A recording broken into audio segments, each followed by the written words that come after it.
Last one of the day. Hold on. Say Big Bird. Okay, go ahead. Father charged with killing deputy a day after police killed son. Police allege that a father hit and killed sheriff's deputy with a car a day after his 18-year-old son was gunned down by officers.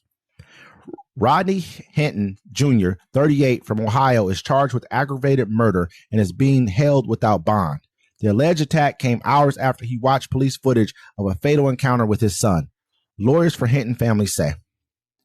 Cincinnati police chief said there is a connection between the two cases, although has been no suggestion that the father knew the deputy who died. Ryan Hinton was killed after brandishing a gun at police during a stolen vehicle investigation, police say. A gun was found at the scene. There is no indication he fired it. The deputy, who has not been named, was directing traffic outside of the University of Cincinnati graduation when he was fatally struck about 1 o'clock local time on Friday. In a court hearing on Saturday, prosecutors alleged that Mr. Hinton, in a way that was calculated and premeditated, lined up his car, deliberately accelerated his car, and purposely caused the death of an on-duty deputy sheriff. Dozens of officers reportedly packed the courtroom during the hearing. At 10 on Friday, Mr. Hinton and his family members had gathered at their lawyer's office to watch police footage of his son being shot to death by police. Lawyer Michael Wright said in a statement that Mr. Hinton became understandably distraught watching the police body cam footage and was unable to finish watching the video. The meeting included members of the Cincinnati Police Department.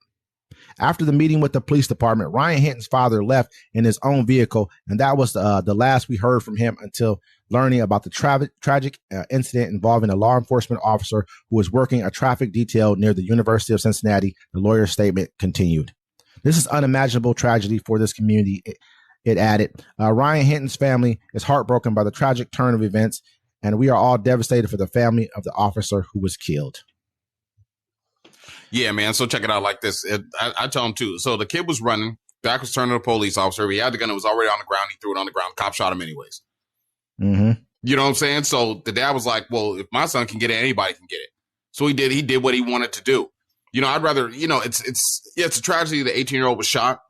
You know what I'm saying? And the father couldn't get to get back on the cop that did it, but he saw the first cop he saw and he did what he wanted to do. Yep. Just like that cop saw the first black teenager he saw running away with his back turned to him and shot him and did what he wanted to do.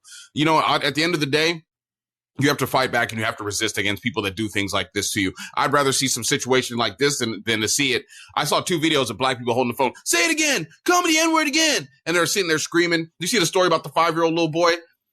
Yep, and the lady who just raised like almost $600,000. $600,000 trying to protect her family because she called a 5-year-old boy a nigger multiple times.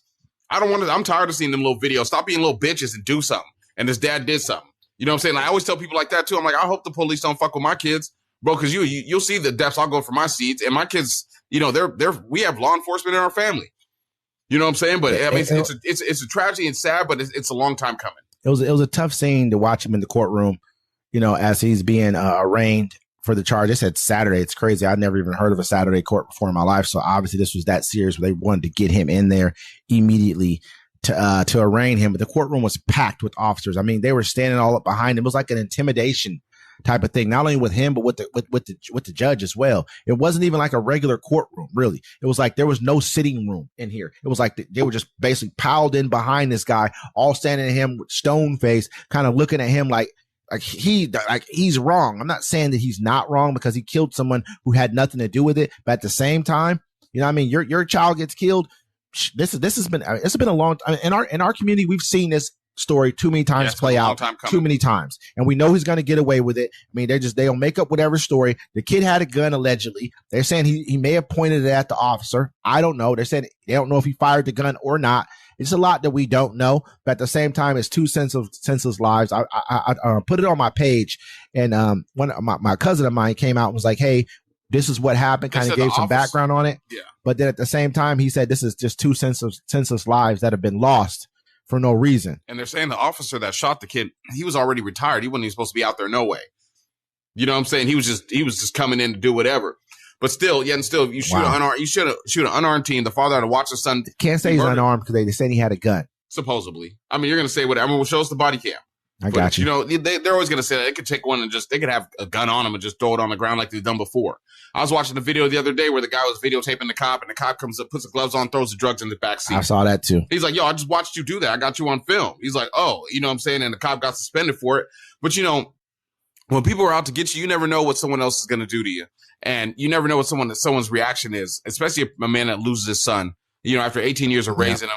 He's senseless. You could have shot that kid in the leg. Anywhere. I mean, I understand we weren't there. I saw a cop take a guy out from 138 feet.